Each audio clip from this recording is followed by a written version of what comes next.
Hey everyone, today we're reviewing our recent stay at Hyatt Regency Orlando and answering one big question. Is this a good hotel for families visiting Disney World or Universal? We'll show you the rooms, the pools, the food, and even talk about the free transportation to the parks. Plus, how we stayed here completely free and how you can do the same. Welcome back to Party 6 Travel. Let's dive in.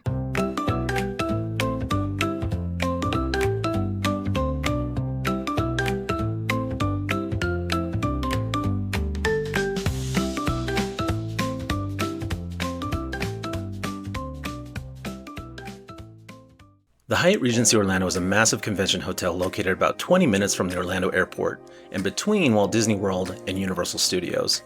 It's one of the largest hotels in the area with over 1,600 rooms, multiple restaurants, and resort-style amenities that make it feel almost like its own little city.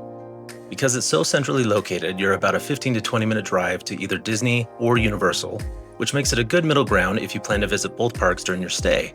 Just keep in mind, this is very much a business meets resort property, so it feels a bit different from the themed hotels closer to the parks.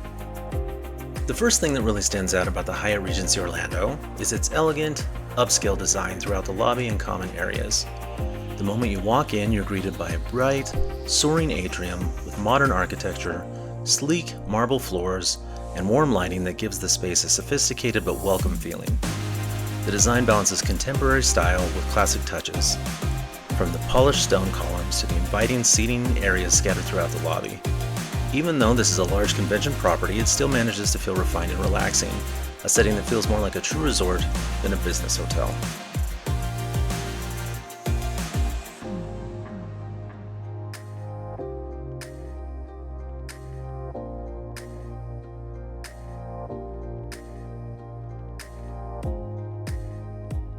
Now let's take a look at the room we stayed in and what you can expect if you're booking a standard setup here at the Regency. We booked 2 rooms and were initially assigned to Tower 2, but we wanted adjoining rooms and the only ones available were in Tower 1, which is the older side of the hotel. The room itself was clean, spacious, and had everything we needed, but you can definitely tell it's showing its age.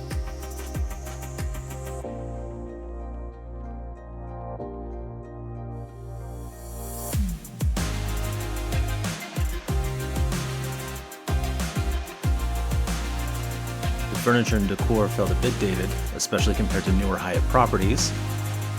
And as you can see from the bathroom setup, this is very dated, as there's no water closet, which makes using the sink or vanity while someone else is using the toilet a lot more awkward.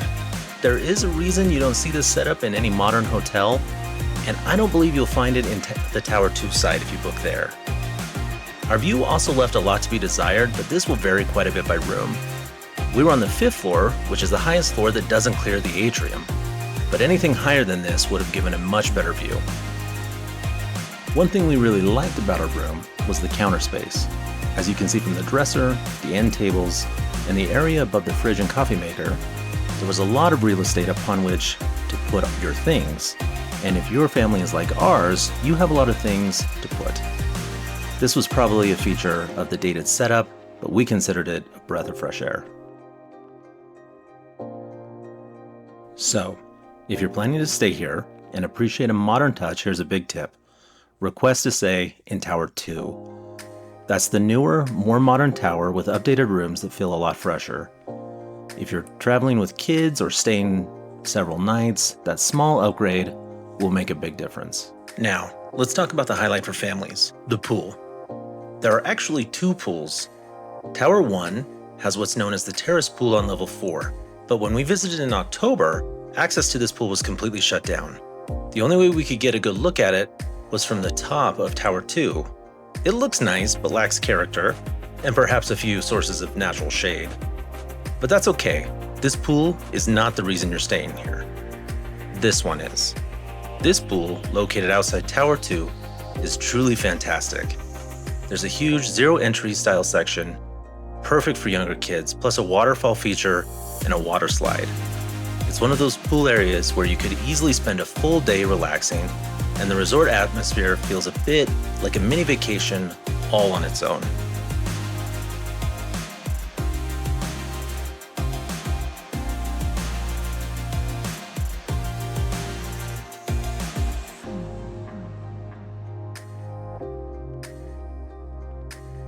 If I had to pick something to complain about here, it would be the 48-inch height requirement that Hyatt seems to slap on all of its slides. Don't get me wrong, we're all about safety, but this arbitrary restriction keeps my shortest and best swimmer watching on the sideline. As you can see, this is not exactly an intense experience. But overall, the pool is great, and if your goal is to unwind before or after park days, this pool is reason enough to stay here. Let's talk food. When it comes to dining, the Hyatt Regency Orlando has a surprisingly wide range of options for a hotel, especially one that caters to both families and convention travelers. There's Fiorenzo, a fine dining Italian experience that was a little rich for our blood. Beeline Diner, a casual spot serving classic comfort food and breakfast favorites all day. Descend 21, a social lounge that features indoor and outdoor seating, Topgolf swing suites, pool tables, darts, and plenty of TVs. Rocks, which is a standard hotel lobby bar, but in a very pleasant setting. And a market cafe in the lobby where you can grab Starbucks coffee, snacks, and quick bites before heading to the parks. But the biggest standout for us was the poolside grill. We tried the burgers and pulled pork, and honestly, it was excellent. Fresh, flavorful, and easily some of the best poolside food we've had at a hotel. Prices were on the higher side, but the quality really matched up. Whether you're looking for a quick breakfast before the park day or a relaxed dinner by the pool, there's plenty here to keep you well fed without leaving the property. So, what about getting to the parks? The hotel offers scheduled shuttle service to both Walt Disney World and Universal Orlando, which is a great perk if you'd rather not deal with parking or ride shares every day. But we found the shuttle service to be pretty limited compared to other hotels in the area.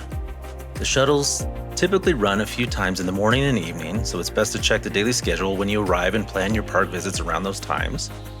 For families hoping to rope drop the parks or stay out late for fireworks or nighttime shows, using a rideshare or driving yourself is going to give you the needed flexibility that these buses just don't offer. Still, it's nice having transportation included, especially for a property that isn't directly tied to either resort. As we mentioned earlier, we actually booked 2 rooms completely free using Hyatt Free Night Awards. That's one of the big perks of being a loyal World of Hyatt member. You can stay at high-end properties like this one without spending a dime out of pocket. And there are a couple of ways to do this. The first way is obviously through point redemptions. This is a Category 4 hotel, so a night for a standard room will set you back between 12,000 and 18,000 points per night depending on when you stay. This is already an incredible value considering the typical cash price can easily run between $300 and $600 per night. But Hyatt also makes it easy to earn free night awards for its loyalists, including a free night award every year just for holding their credit card. These are redeemable for hotels up to Category 4, so this hotel is considered a good redemption value. In our case, my wife and I each had an award, so each booked one of the 2 rooms we needed. If you're a Hyatt loyalist or use a World of Hyatt credit card, this can be a great redemption.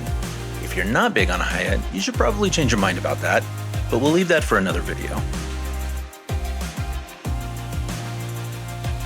So, is the Hyatt Regency Orlando a good pick for families visiting Disney or Universal?